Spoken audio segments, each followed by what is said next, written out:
Well, Mark is always wrong because he doesn't pick the winners. That's just what it comes down to. I mean, I actually think he's even worse at the stock game if he's good at predictions and bad at the stock game. Yeah, you already know who's going to win. How did you get this wrong? Yeah, it's I don't incredible. know. He just doesn't know how math works, I guess. But OpTic Gaming and Counter Logic Gaming about to be underway here in Champion Select. And this game definitely means a lot. CLG in position to fight for a playoff bye. They are currently in second place, and every time CLG gets a bye, they win the split, they win the championship. OpTic, meanwhile, have a hard schedule remaining. 2 tough opponents in the last 2 games of the split, barely clinging on to playoffs. I got to actually talk with Zabutin earlier today, and he said he felt pretty good about how the split had gone so far, that the team, the players, the staff all felt pretty comfortable, and it was time to really step up, win these last 2 games, and get into playoffs. They can definitely do it, and they're hoping they can. Yeah, so many teams really fighting for a lot in this final week. As you said, CLG, fighting for that playoff bye would be huge, would mean you go straight to Detroit, guaranteed win or lose in the semifinals and get those all-important championship points, because especially if you weren't in the playoffs in spring, you need to get some championship points, need to be in good position for that gauntlet if you're wanting to fight for Worlds. Definitely the case right here. So, CLG ban away the Draven, OpTic dropping off the Aatrox, and I'm really just curious what does come through. OpTic, we'd seen them do very well on essentially 2 champions up at the top lane for Dokla. Aatrox and Poppy were probably the big pop-off champions there for him. Aatrox already, though, gone. Don't want to first pick it. Yeah, pretty interesting. And we have seen in North America, this champion has been so much more popular than elsewhere in the world. When you look at kind of the major 5 regions, Aatrox was sitting at 40–50% presence across the top 5. It was at 91% presence on the most recent patch in North America. So has been extremely popular here and will remain high thus far. Speaking of high up champions, Corki, I think, is the #2 worldwide pick and ban champion, so not a big surprise. Yumi's #1, by the way, so no surprise to see those ones dropped off the table, as OpTic Facility taking the turns banning high presence champions that every team wants to play. And we'll see what actually comes through more tailor-made on each side soon. Yeah, I'm also going to be really interested to see if any of these teams have any big surprises for us coming into Week 9. This is kind of the time to put all your cards on the table and really fight to get as high as you can in those standings. So if there are any secret picks, if there are any surprises that these teams have, I think it's a good time to bring them out. OpTic here, if they were able to take down CLG, they're putting themselves in a great position to make playoffs. And we know that PoE is a guy who has been known for his pocket picks.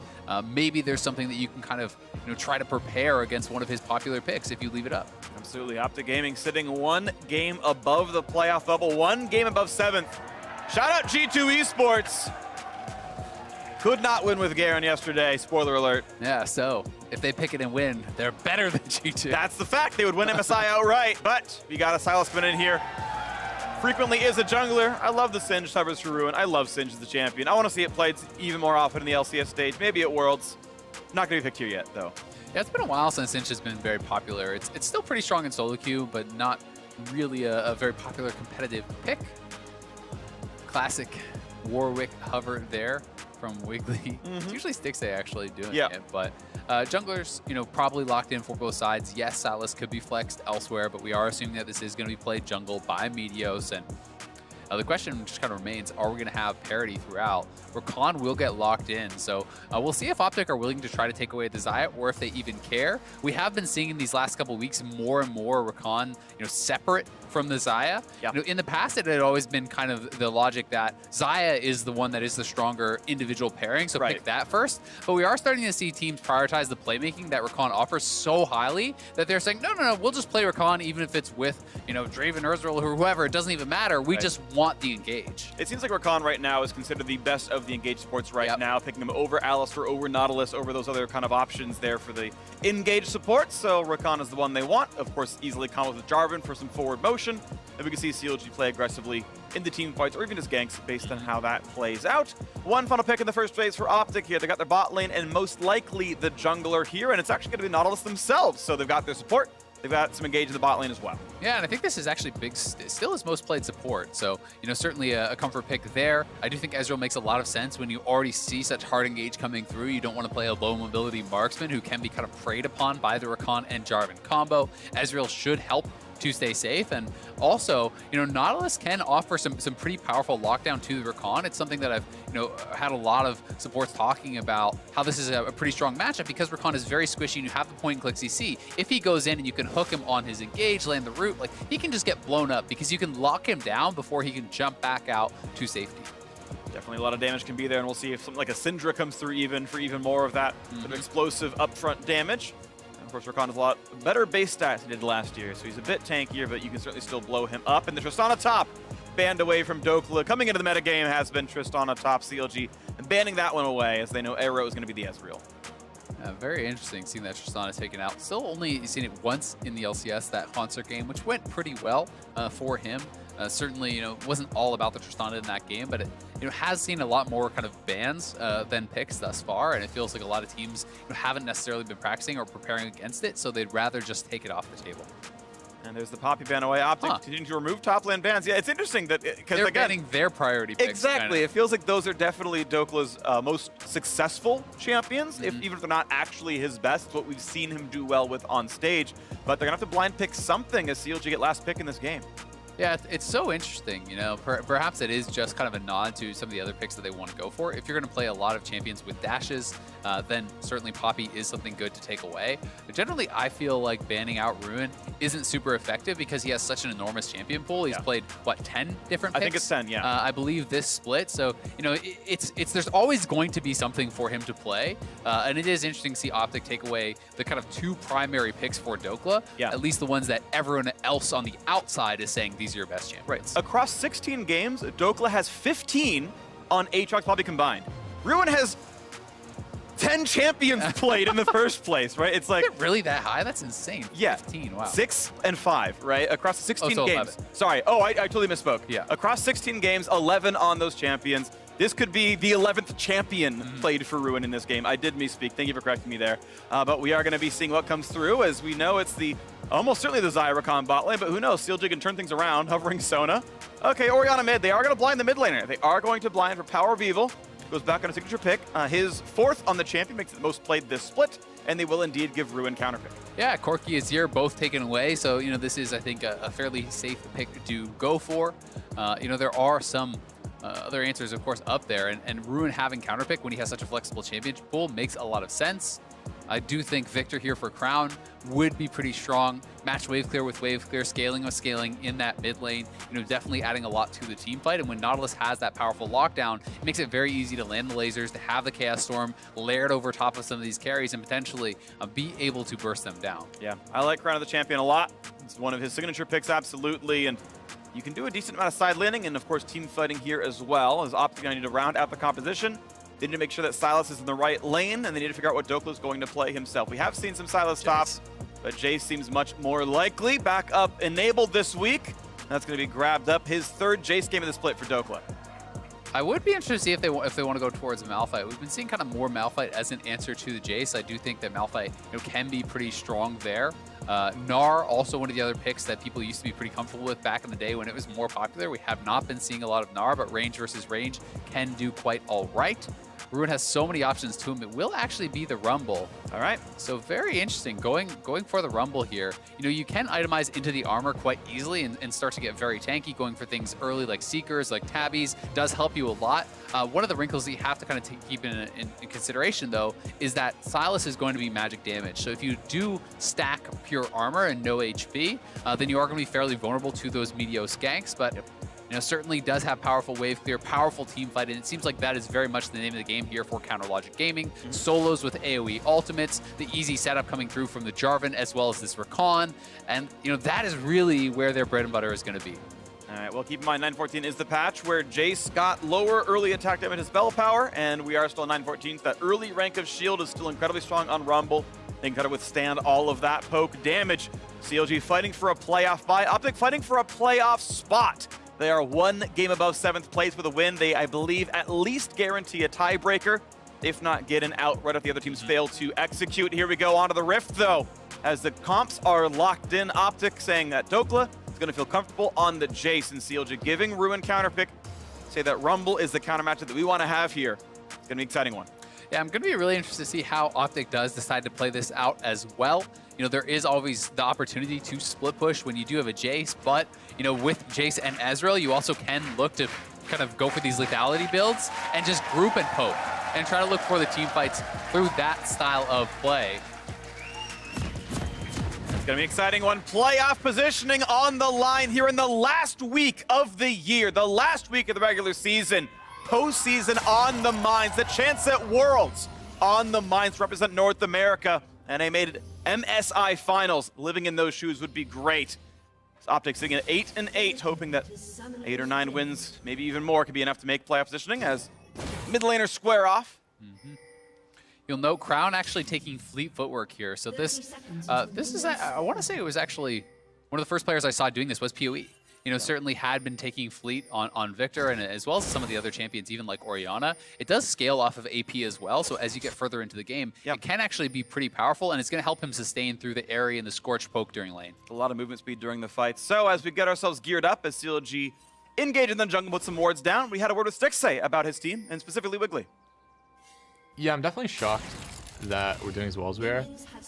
I think, you know, like no one expected just one roster change is going to change this much about a team. But I do think we have really good players. I think the one that surprised me the most is definitely Wiggly, though. He's just, like, I don't think anyone expected him to be as good as he is now. And especially, even myself, just being honest, like, I wasn't expecting him to just start popping off and do really well. I thought he needed a lot more time, just given off his results last split. I thought he would need a lot more time in LCS to be good. I knew he'd be good eventually, but I guess he kind of just, like, had a growth spurt or something, and now he's just doing really well. So. Well, it's interesting, of course, Stixxay himself won LCS in his rookie split. Filled in for Doublelift of all people and took the championship, went to MSI Finals himself. So CLG actually seems to have somewhat of a knack for finding the right players to slot in. I mean, we had Ruin playing over in Turkey and, well, looking like a playoff live potential for CLG. They've definitely had some pretty decent scouting in picking up players. Yeah, they certainly have. And, you know, as we do kind of track these jungle starts, you can see, you know, Meteos did start CLG's red, so Wiggly is actually just doing, you know, vertical jungling, going straight down to the red that they had warded out, and we are going to end up in this scenario where it should just be split map. You know, and OpTic, I think, are very happy to initiate this because they want to play towards this Jace. They want to be, you know, with the Jace, getting Stokela ahead of Ruin. It does mean, you know, Big and Arrow are going to have to play pretty defensively, knowing that a jungler could be down here on this side, but Ezreal is perfectly suited to that, so I think this is very intentional and makes quite a bit of sense with their comp. Interesting difference here, though, is that Meteos with the entire camp here, clears all the Krugs, worth a lot of golden experience. Wiggly pretty much got the big one, had to leave because of Arrow coming over to stop him, so it is going to be, though the same kind of camps are getting cleared, the extra amount of golden XP given over is quite different here, and it will favor Meteos in the long run, I do believe. As temporarily, you've got one camp up for Wiggly, but I think it's still more to be done overall.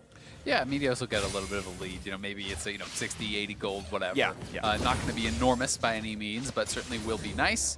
And you can see, still continuing on that vertical jungling. Both junglers will be able to grab a scuttle, but Wiggly is actually staying down on the bottom side quite a long time. So he is actually looking to try to threaten a dive here, you know, not going back up to actually clear his camps. They want to try to kill Big, and he's very low. 200 health on Big, does have abstract, but it should be on cooldown now, so do they maybe have the damage? Puts the shield on, finds the knockup. Ignite is there as well. They've got the burn, and they've got first blood. Wiggly will not even lose his life for it, so an early kill for CLG, and now they got more. Knockup's not going to land. TP is coming in, Arrow low on health. The knockup, what a flash! Wiggly's going to go down! Big gets the kill credit, the last to hit him, and Crown and Arrow take one back as well. OpTic turn around the dive. You're in the deep end, CLG. Arrow with the absolute outplay there. The sidestep on the knockup, then the flash to avoid another one.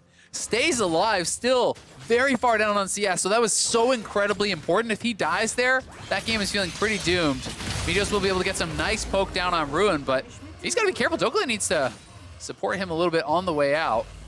And overheated, so no more slows coming out, and they can walk away. Ruin try to feel comfortable again. Here's this dive on Big. Yeah, so this is just a very good trade. Stixxay and Biofrost hit 3 earlier. They get Big very low. He's still 2, so he doesn't actually have the shield, and he just gets burst down. Arrow, though, good trade back onto Wiggly, gets him very low, and then watch this sidestep. Biofrost goes for the knockup. He steps back out of it, dodging through. Then Wiggly comes over, flash out of the flag and drag. The turret shot gets the kill. Arrow just played that out so damn well, and the TP in response there from Crown was fantastic, but Up on the top side, despite the fact that they did vertical jungling to help support Dokla, Dokla's actually behind and is forced back to base and off of that wave because Wiggly had ended up in that top lane and was kind of threatening a potential dive. Yeah, so look at this. We got the game state now at 600 in the lead for OpTic. The bot lane turnaround obviously important for that one.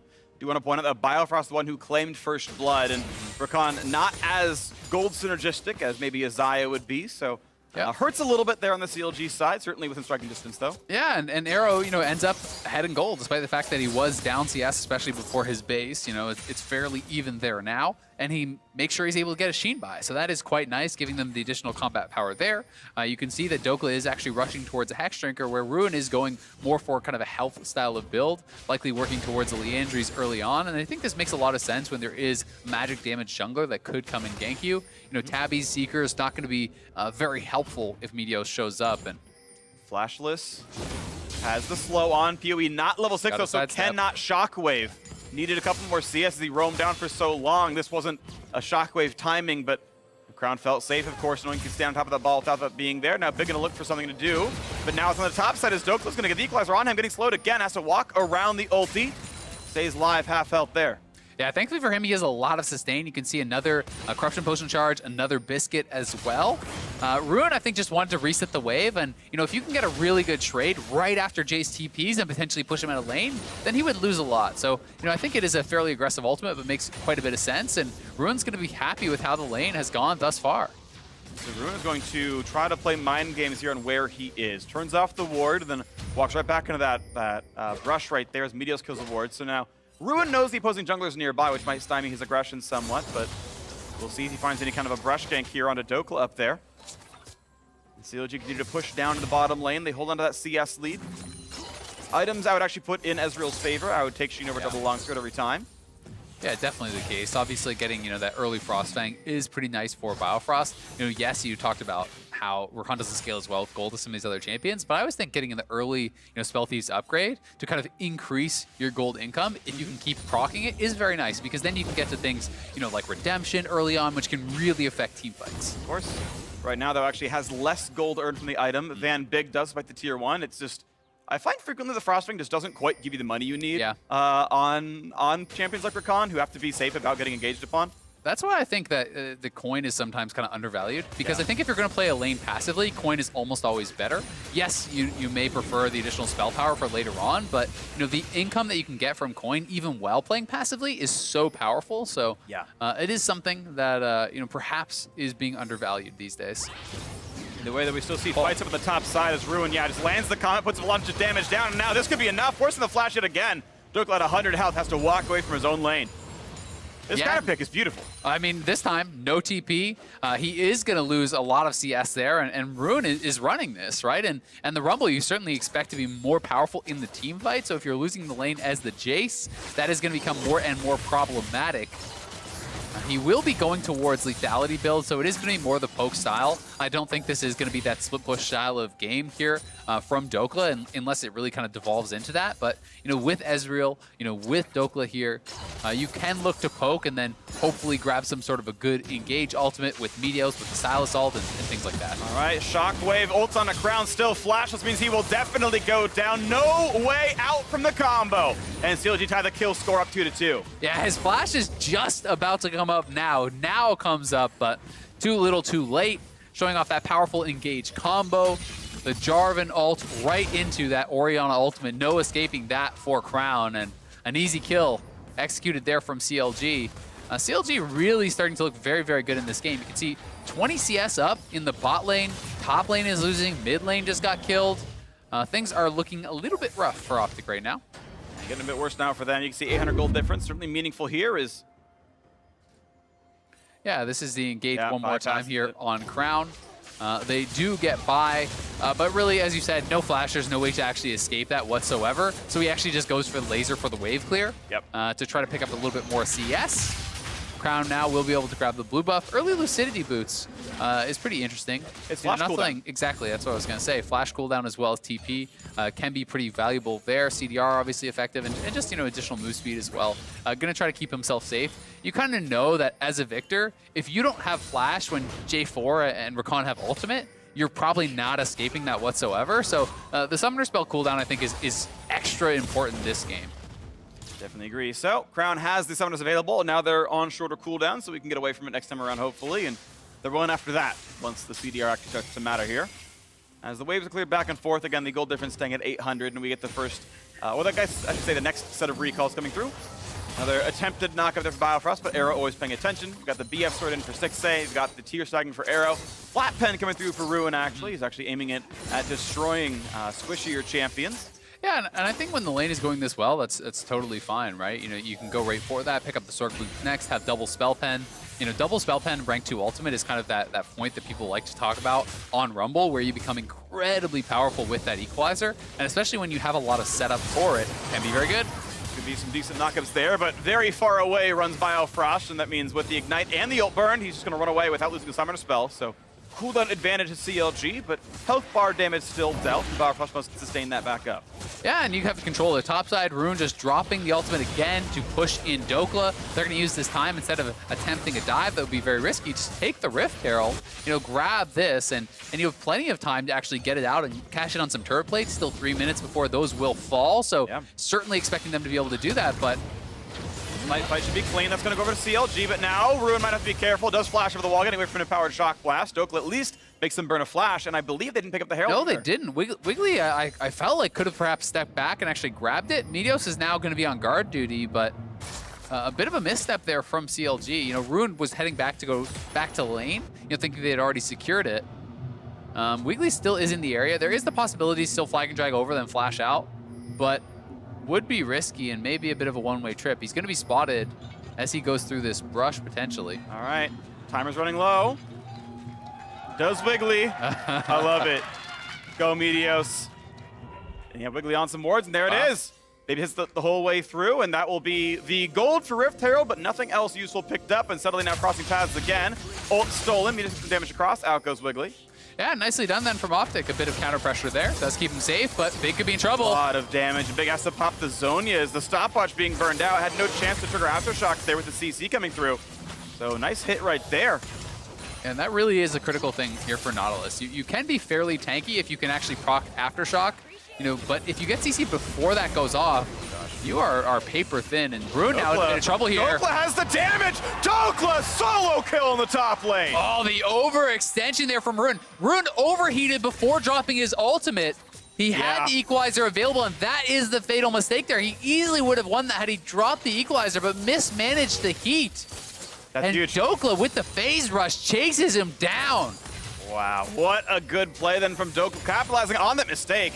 And now it's the movements continuing in the bottom side. Meteos, though, actually running through a ward means aggression will not be rewarded here. CLG at least able to recall to the bot lane. Yeah, so here, let's watch this one more time. He has the heat, you know, set up to try to get this big bit of damage here from the Flame Spitter, as well as the really big shield. But that Harpoon is actually what overheated him. You're in that far against someone with phase rush, Dokla just chases you down. So had he actually dropped the ultimate before that one Harpoon, you know, that is very likely just a one fight, or at the very least, Dokla has to run away. Yeah.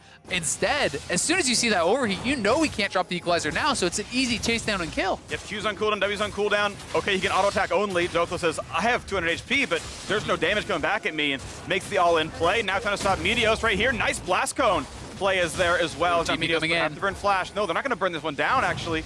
They're still going to try it, because they got Stixa here as well. Meteos can E over the wall. Oh, not going to make it, and that's going to be a steal, or sorry, a smite, I should say. Going through the Wiggly, Cloud Drake picked up, now Logic Gaming getting all the neutral objectives picked up, but they could not claim the Herald itself, so just the Drake, really.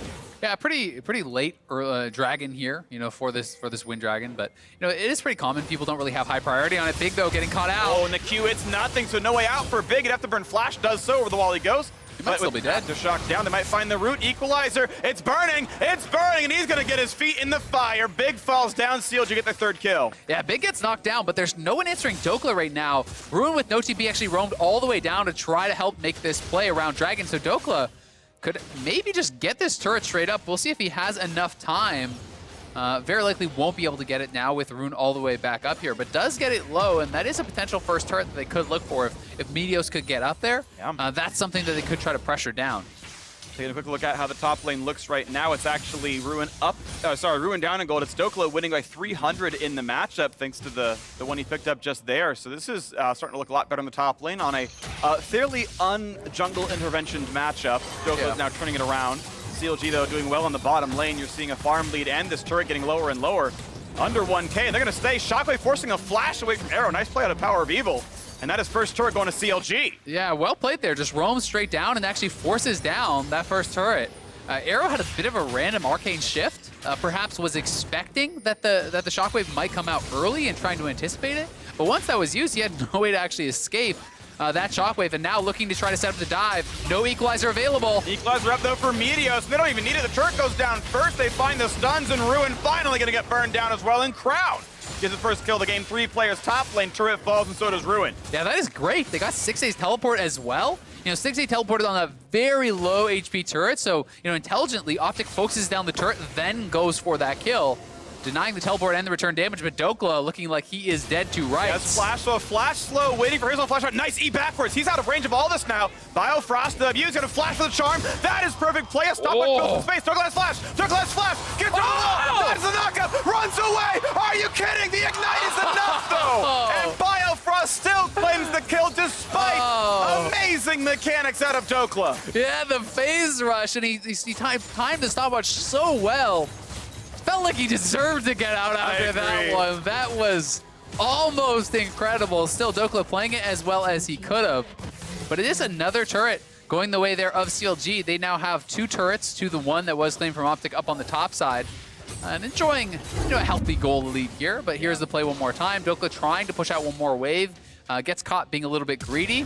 You know, the sidestep here was pretty big. He does actually get that phase rush procced out, then flash in for the knockup. The stopwatch just barely coming through, actually immuning to J4 damage. Then the sidestep on that knockup was really, really big, but the ignite had enough damage to burn him down. So unfortunately for Dokla, all the heroics for naught. Yeah. Heroics, at least, you know, forced a flash and an ignite and an ult and another flash. So yeah, it's positive in summoners, but it feels bad to play that well and die. Definitely does, but to be fair, he kind of put himself in that position, trying to greed out for an extra wave, so he kind of had to make the really good play to try to make something out of that. CLG now threatening a potential wraparound here, but don't really have the vision to do it. And Meteos, it looks like there's pings down there. They know Meteos is around here. Meteos. Don't know if he has a way out. He does have the flash, burns it, but he's still slowed, and that's actually going to be enough for the TV coming down. As Crown reinforces, he gets away. But a nice little play from CLG, a good bit of pressure on that bottom side of the map. They had actually spotted him, I do believe, crossing one of those deep wards that they have down here. You know, Meteos had just walked across one of those wards, so that allowed them to set up that play and not only get Meteos' flash, but get the teleport off of Crown. So, you know, 2 pretty big summoners forced out of a little bit of pressure from CLG. Okay, look at the game state once again. 300 gold separates right now the 2nd place and 5th place teams in the LCS. OpTic holding onto a playoff spot. And I know from talking to them, they felt bad about last week's results. 0-2 on the easy part of their schedule. That was the part, that was the week. Week 8 was supposed to secure them playoffs. And they lost both those games. Now they play against 2 of the best teams in the league. CLG, their opponent right now, but so far holding on against a top team. My number 2 in the LCS right now, CLG. OpTic playing them equally so far. Tied in turrets, tied in kills. Yeah, looking pretty good. You know, very close game thus far. I've got to say, I'm a little bit surprised that the Morelos is actually completed for Ruin. I don't think that there's enough healing at all to really make it worthwhile or even close to worthwhile. Yes, Meteos does have healing from the Kingslayer, but this is a jungle Silas. This is not really that important. There's no lifesteal built up anywhere else. There's no real inherent sustain besides fleet footwork on ground. So I really disagree with the buy, but we'll see if that does come into play. It's at least ability power, but I agree. I would like to see Sork Shoes done for way more damage, and move speed not bad either. Either way, though, it is CLG claiming this Drake, feeling good about their bottom river control. Zeke's convergence done. Watch out. Okay. We'll be able to walk away, no problem. And again, we can see the push going into the mid lane as Arrow lands a chunk. Not CC'd, walks away cleanly. Yeah, Power of Evil looks like he's likely just going towards a 2nd item death cap. It could be the Spellbinder, but, you know, building a very AP-heavy build here will make that Shockwave so powerful if he does hit it with the Ludens, and then when he completes that 2nd large rod item, he is going to be sitting very, very strong. Meanwhile, you have Crown on the other side, upgrading the Hex Core, and then also going for that Rylai's. So the Rylai's with Fleet Footwork, you're going to be able to slow them down with the Q, speed yourself up both with the Fleet proc as well as your Q, speed, and shield. So this is much more kind of a scrappy, kite him out style of build, chase him down. If you start to win a fight, it becomes inescapable because he can slow you with the laser, then catch up and continually slow you. But the initial bit of damage is much lower than some of these other style of builds like Lich Bane, Victor, and these sorts of things that can kind of one-shot you. Yeah, it's a much kitier build right here. So if Crown can play the longer fights, with the only frontliner being big, that can be a little bit more difficult, but he's going to try. And maybe it is alluding to the fact that he wants to play more side lane. Right? Because I do think this is a great side lane 1v1 style build. If they do want to go into more split push, then hey, that makes, I think, a lot of sense. And we'll just kind of have to see how he does play this out. Absolutely the case. Items still stacking up right there. 2 done for 6A. Rapid Cannon is in there. Helps get occasional extra shots down to the turrets, as you might see right here. As it stacks up. Almost has it. That wasn't even Rapid Cannon. He just auto the turret once. There's the Rapid Cannon. He hit the turret a second time. Items at work. Crown Shockwave. He's going to have to pop his stopwatch. He's got the reinforcer coming around now. No stun landed for Meteos. Nice sidestep for Wiggly. And out goes OpTic, but that is a cooldown or even an item gone for Crown. Has to wait to buy a full zone. He's now to get that back. Yeah, great stopwatch, though. Does save his life, but it is CLG pressing here in the mid lane. OpTic has a lot of wave clear, though, honestly, with the Victor, the Ezreal, even Sylas. For a jungler, has very high amounts of wave clear, and they have Dokla pushing up in this bottom lane, so, are able to dissuade CLG from going any further. All right, they're going to walk away for now. Feeling safe, though. OpTic playing the side lanes a bit more. As you can see, Crown now up in the top lane, clearing a wave away. It's CLG mostly who've been able to push in that side. As we kind of get the map to a more reset state, we're 2.5 minutes away from the Ocean Drake spawning. The Baron itself is up. Neither team feels like they're in enough control to rush a Baron down by any means. The game remains within 800, CLG slightly ahead. Yeah, also worth noting, CLG does have the Mountain to help them with that Baron potentially, can make that a little bit faster. Meteos going for kind of the CDR garage sale. This is, I think, a pretty effective jungle Sylas type build because you really do want to get to high amounts of CDR so you can start in the later stages of the game to get multiple ultimates off potentially in a team fight. Sitting on that Kindle gem, he has the runic echoes as well as building towards a Zhonya, so he'll be sitting on quite a bit of CDR. Very likely may have actually the 5% from talents as well. Would have to check on that, but going to be sitting on a pretty hefty amount. So 35 already is a very good mark to be at for this jungle Sylas. Feel pretty comfortable there. Just shy of 70-second cooldown on the ultimate. Keep in mind, 914 nerfed the max rank ulti from being like a 15-second cooldown to something actually reasonable like a minute. So never gets to that 4 ulti team fight mark, kind of regardless of build, but does have it pretty short, can have it for every skirmish. There's the turret going down. CLG 3-2 in the turret score now. Still 2-0 on Drakes. Feels like they are still in the macro game. And now Biofrost in behind Crown. Very tanky on this champion, but it's going to get Shockwave yet again. Now Ruin is here as well. 3 versus 1. Forces the flash out of PoE. Finds a stun back there as well, but Ruin is on the chase. Going to look for more damage. Power Evil going to be able to build the space. Ruin grabs the kill. 3v1. Good enough to kill Crown. Yeah, Crown getting a lot done still in that side lane, though. Dokla is actually on a tower. OpTic is on mid lane tower as well here, so I would say that that's actually well worth unless CLG can force something else, pressure around the Baron or something. But Dokla is actually working on the base right now, and Biofrost does have to retreat. PoE takes a shock blast, now chasing down on Dokla. Dokla may have overstayed his welcome. Well, they've gotten 1 kill. They lost a turret 4, and looks like there's no other punishment there. So OpTic getting ahead in objectives with his turret damage being dealt. Yeah, they knocked down that turret. They got a little bit of chip damage on the bottom inhibitor tower. They got some damage down on this mid lane turret. So, pretty decent trade. And credit to Crown for actually getting so much done in that 1v3.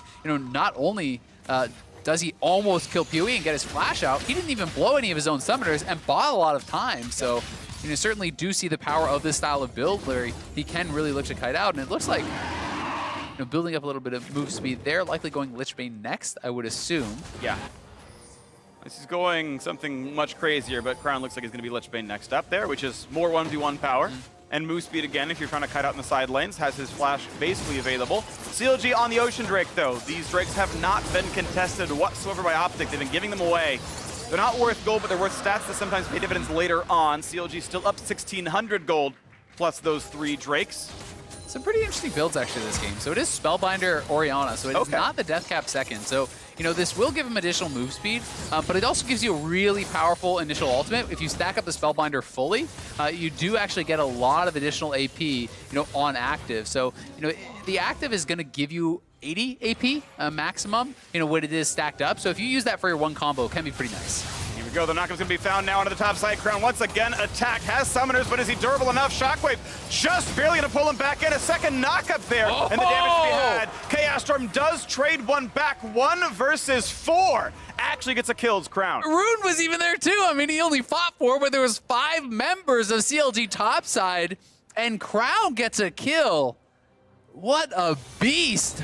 They're going to get the mid lane turret here as well. You know, Dokla, again, is in the bottom lane, so you know, these are some expensive collapses actually on Crown. Very impressive to see how well he's able to fight back in these odd man scenarios where, you know, he's down so heavily in numbers.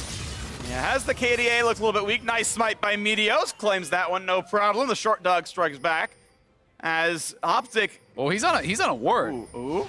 Ruin has to run away. Does have 2, 3 people coming towards him now. Finds a slow, but he's not running away. Puts down a little bit of damage to the ultimate. Trades it back.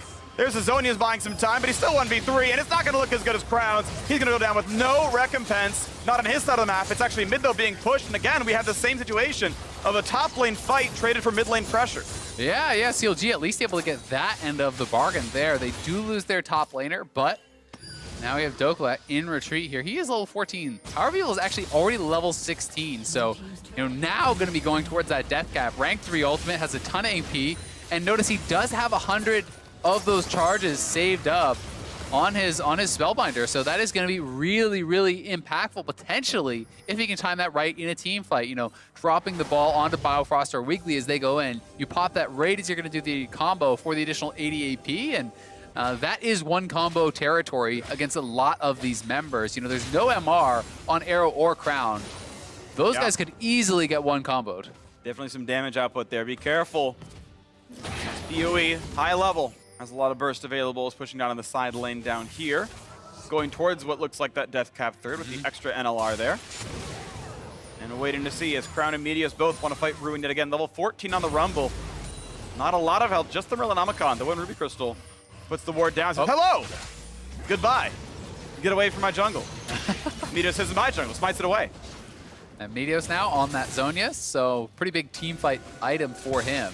You know, Wiggly going full tank, has the stone plate, will be very durable in that front line and working towards your Warmogs, which it's always so nice if you have a Warmogs frontliner against a pokey team, because he can just stand there and soak all of the Shock Blast, soak all of his Ezreal poke, and then just back up and regen it out. So it does allow you to have, you know, more effective siege situations and setting up around objectives. You don't have to worry so much about face checking into a little bit of poke.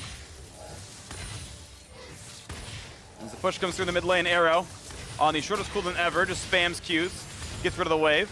No pressure down there, but Meteos is slowed. There's the knockup attempted, but he's going to flash away from that one. Still, that is flashed down. That is a minor catch for CLG as they push towards his top side. A flashless jungler sees his zone away from Baron Pit. Yeah, definitely the case. I mean, CLG have really been kind of just roaming around as this squad. They clearly want to group up. They want to be together as 5, you know, utilizing their engage and this shockwave. And now they are going to just start up the Baron. That is on the scuttle. So they should have full knowledge that this is actually happening. But we'll see, can they even get in there? Remember, as you said, Meteos has no flash, and Power of Evil can zone with the ball. Here come the teleports. They've pulled Dokla's TP over. Meteos is behind the wall. Big slow down a little bit. Biofrost on the side. Here's the first ult. Biofrost looks for the flank play, but he got gets spotted revealed by the ward. Yeah, control ward and the Scryer, not Scryer's Bloom, the Farsight totem being used down there as the Honeyfruit is taken as well to regen OpTic back up. Yeah, Crown is actually pushing mid lane though, so they're going to keep the rest of the members of OpTic here just trying to stop these recalls potentially, poke away at them. Crown is going to be on this mid lane turret with the Lich Bane, and Big needs to be a little bit careful. Lost most of his health actually just to that Baron. He thought Baron was resetting. It wasn't going to hit him. It kept going for him anyway. But this turret, yeah, very, very low. Might just take the last few shots, and it does. Global Gold goes over to OpTic. In the game, within 1,200 still. Yeah, so nice little objective there for OpTic. You know, you give Victor with a Lich Bane much time alone on that turret, he will knock it down. That being said, CLG do have TP advantage now in the top lane. There are still TPs to match. Arrow and Crown both have theirs, so it's not massive advantage, but certainly can be important. And both teams looking like they want to try to fight over this dragon potentially here. Bit of damage under Ruin. Bottom river is the aim right now. CLG get a ward over the wall. Big sweeps it. isn't killed just yet. And that's going to say vision up for CLG. OpTic going to fail to remove that of Counter Logic Gaming as they run down to the river themselves now. Wiggly taking a little bit of poke, sticks to the same. Hoping Ocean Drake can do some of it. Control ward comes down. And finally, a couple of these wards will drop. CLG, though, still some decent wards themselves, and they're actually already onto the Drake. Stacked up and ready with all of their ultimates available. This could be the big fight that breaks the game open. Second Mountain Drake again claimed. CLG 4-0 on Drakes as they try to run away. Not quite the hook on a Ruin. That might have been the attempted kill. Yeah, Ruin kind of feels like one of the only viable poke targets at this point. He is one of the only guys they're able to actually get access to, it feels like. You know, his Power of Evil, you know, is kind of sitting pretty far back. So maybe the target for some of that poke, but you know, certainly OpTic unwilling to commit to a full-on 5v5, and I think rightfully so. CLG just have such a powerful combo. Death Cap is now complete, 3 items on Stixxay. CLG feel like they're at the perfect point really to take a team fight, and I think OpTic is going to have to be pretty scrappy. They're going to need picks, they're going to need side lane pressure. But at this point in the game, CLG can continually just go to Baron and look to force, rinse and repeat over and over and over. They're getting vision in this area. OpTic will be pulled in, and eventually perhaps CLG will find that engage. Woo, true shot barrage hits, I think, almost everyone there, and here comes the runaway from Biofrost. Just be gone. Get caught.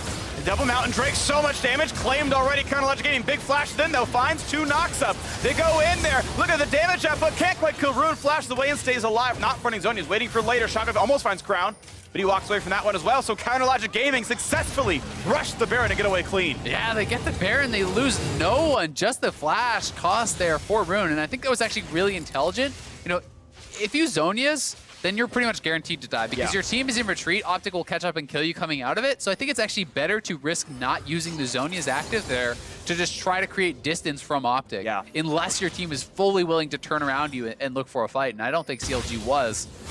And now CLG has 4 dragons to 0. They're up 3,000 gold. They have the Baron. This is going to mean OpTic is forced to actually match them. You know, you're going to have to come and answer these potential Baron pushes, which will give CLG opportunities to find those fights. Jace on 3 completed items, but hasn't really found the poke kills in these fights. Just has been sidelining mostly. Two-shot barrage tags 2 yet again, but Counter Logic Gaming should feel eventually quite comfortable. Now, one thing to point out is despite how good Baron buff is, Victor is incredibly good at defending a siege. Yeah. Power of Evil actually just bought another NLR. There's not another NLR item, so he may just be going a double Death Cap build. It looks like going for a full AP. He is sitting at, he used the Spellbinder there, by the way.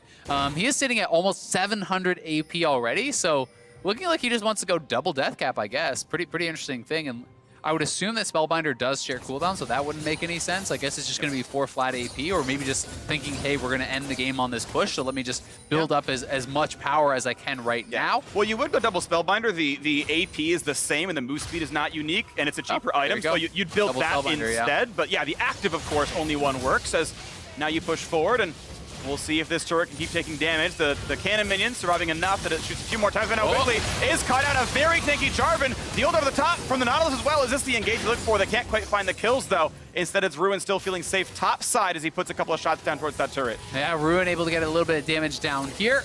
OpTic do look for that engage to try to push CLG back, but CLG will not be dissuaded that easily. Will knock down a turret. Stixxay still pushing here in mid lane. And it's really starting to feel like OpTic are just kind of getting choked out of this game. Yeah, you're not really able to take the 5v5, not able to contest any of these objectives. They are just kind of bleeding out. Counter Logic Gaming somewhat winning through macro here, just taking more of the map. Even though they're tied in turrets and they're tied in kills, they've got this 4,000 gold lead, the 4 Drakes, the extra farm picked up on almost every single member comparison. They've just been getting more done here, CLG. Slowly but surely eking out those advantages. Baron, though, timing out in 30 seconds. That'll be gone before the next Drake spawns. There's very little left to claim here. Bot lane tier 2, they're going to be the target. No one from OpTic is around. They will indeed choose to sack this turret. The inhibitor line, the only thing left now for OpTic. Yeah, and they will have to try to make their stand there, but I do think without a flank, it becomes so incredibly hard to actually engage. If Big just runs straight at them, you're going to have to be engaging through the feathers, through the potential Orianna ball as well. They're not going to be able to hold the line. There's a window that matters right here, which is CLG has not shopped and OpTic has. When Baron falls, I think OpTic are actually stronger despite the gold difference because the gold hasn't been spent. I would actually take a fight here as OpTic with, look at that, 6,000, 7,000 gold. unspent by CLG. I actually believe the items are stronger on OpTic's side. The question is, can they find the fight, though, as OpTic can't get the way in just yet? Yeah, it's just so hard to engage straight at them. You know, Nautilus can run up and press R, but I don't think the rest of the team can follow up through this front line and through all the damage that they do have. Well, they're going to still walk forward, though. CLG feeling comfortable. The dunk comes into the back line. Shockwave on a 1, but it's only the tank in the front line. Knockup there comes in for Biofrost. They do shut down big. 1-3 with a chase down. Gets silenced now as well. 2 for 0 CLG. A quick stopwatch there to keep Stixxay safe. He's got to be careful, though, as damage comes in. Arrow almost finds it, has to flash away. Dokla finds 1 kill. He's got to knock him back and run away. He's just barely staying alive. Now Wiggly's quite low. Here's the ulti coming across there. That's a true shot barrage doing almost nothing. And the shock blast, neither that. 3 kills for CLG. Only 2 traded back for OpTic. The inhibitor falls. Yeah, fairly even fight, but CLG do claim the inhibitor and will retreat back to yet another dragon here for them.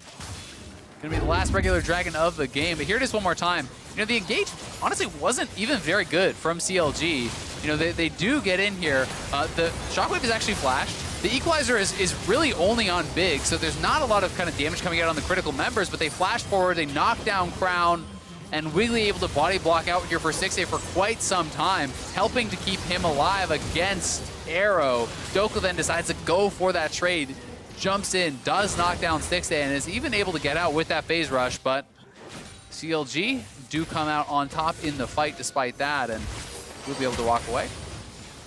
Those are the new items coming through as everyone shops. So Power People sold the NLR. So I think he was just thinking that's immediate power, we'll win right now. Okay. So he did sell it. He bought a Morelos. So not the most efficient spend of gold. Yeah. You lose 30% of it, but whatever. You got the knockup now over on the top side as you got a lot of damage towards Big. Ults in, finds Ruin. They will still kill the Nautilus. Even burned his flash, but it didn't matter right there. So again, CLG finding those picks. Yeah, CLG are just looking so damn strong. They haven't even been able to get an effective Shockwave combo off in so long. If they ever get that, you will just die. I think is basically anyone on this team. There's no one that can really withstand Power of Evil at this point in the game. He has 100 stacks on the Spellbinder once again. He is sitting at such a monstrously strong spot. Stixxay as well, nearing full build here, and we'll see if OpTic can even get in range to attempt something. He's trying to mark Meteos to spot out where he is, make sure he can't get into the pit right now. Does not have flash, and CLG should know that. Powerfrost jumps in, easy pickup on the Baron. Well earned, there's the dunk. There's no way out for Crown. Shot over the top. Ruin not even traded back. They find that next kill probably. Meteos very low, Ruin flashing away, and they will claim that one too. 3 unanswered kills for Counterlogic Gaming. Plus the Baron on a ward is Dokla. Yeah. Arrows running away too. I think they're just gonna get chased down here. Wiggly is so fast. Oh, now he's in a 1v2. He's got to be more careful. Finds the shield, though, and does run away as the rest of CLG push down the mid lane. Big is alone. They're trying to stop those recalls, trying to stop the TPs, but they're both trying for the flash, the burst damage. They can't quite kill Arrow, and they won't get him with that one, but Stixxay will. They answer. The bot lane is dead yet again. A double kill. The stopwatch won't matter. They'll get this one. The Guardian Angel's not going to save OpTic as a triple kill comes through for Stixxay. That's the ace. That's the game. Counterlogic Gaming one step closer to the playoff bye. 12-5 for CLG. Such an incredible split for them thus far. 7-11 was that cursed mark that they had been stuck at for so long. Now 5 wins beyond that, looking so good heading towards playoffs. You know, they have been showcasing so many different comps, so many different ways to play out the game. Certainly slow and steady in this one, but can you blame them when they got every neutral objective? They got both the Barons, they got the Rift Scuttle, they got, you know, Herald? 5. That's what I meant. Oh, sorry, got it. Yeah. You know, they got 5 dragons as well. So, you know, full control, really. Yeah. Despite the fact that OpTic was able to fight back here and there, it never really felt too much in doubt. Yeah, it was at least close for a while. I do want to give some props to OpTic. Yeah. They played a very close, probably first 20 minutes of the game or so. There were several situations where, okay, CLG would kill Crown, but you had Dokla pushing the bottom lane, knocking a turret down there, mid lane getting pressured. There were moments. Like, I still have some hope for OpTic as a team, although they are now only half the game above the playoff bubble. That time is running out with 1 to play. They might need to make some work happen, but CLG, yes, they were the better team. They never fell out of the game ever. That to be fair, was very obvious that they were always fine. And then, yes, better macro, they closed it out. Yeah, and I mean, I think the point where it became really worrying for me for OpTic was it just seemed like they didn't have the ability to ever 5v5. And once you get to that point in the game, if you're not dominating a side lane, what do you do, right? You know, CLG had way better 5v5, got to that point, go to Baron over and over, and eventually they were going to get it. And they're just playing so intelligently, I think, to their win conditions. Yeah. And another big win for them. Huge win for CLG. So now for more on that victory, Tigris is standing by with the victorious bot laner. I do have Stixay right by my side after that victory in our first game of the day. And first things first, it's no secret that when it comes to OpTic, you have to worry about those side lanes. The casters touched on it, whether Arrow and Big are going to get out of control in the bot lane. So what did you and the rest of your team do to suppress them enough in the early game to carry it on to a victory? I just think usually the way we draft and play and stuff like that, we just play for strong lanes, and we're able to just snowball off that this game. So yeah, this game, everything kind of went as planned. It was a bit slow snowball, but we still won, so everyone's happy. One thing that you said in your interview earlier I wanted to touch on was the growth spurt, your words, that Wiggly has went through within this season. So that, among all of the things that have been going well for CLG, how much of it comes down to that growth spurt? I don't know. I think it's been pretty impressive, actually. I've never really witnessed a player who just kind of evolves so quickly like that. So it's just been really nice to see. Really glad he's doing well, and I definitely think it made us better as a team. So. Overall, it seems that you all have your eye on the prize, trying to get that bye in the playoffs. And fans, you can either take that approach of, hey, we're trying to go all the way, anything short is a disappointment, or the opposite, where things have been going well, so anything's icing on the cake. How do you feel on that kind of one side or the other debate? I don't know. I don't really have an opinion on it. I'm just glad we're winning. So. That's a happy place to be, but that does it for game number 1 here in week 9. So for more on that, let's send it over to the State Farm Analyst Desk.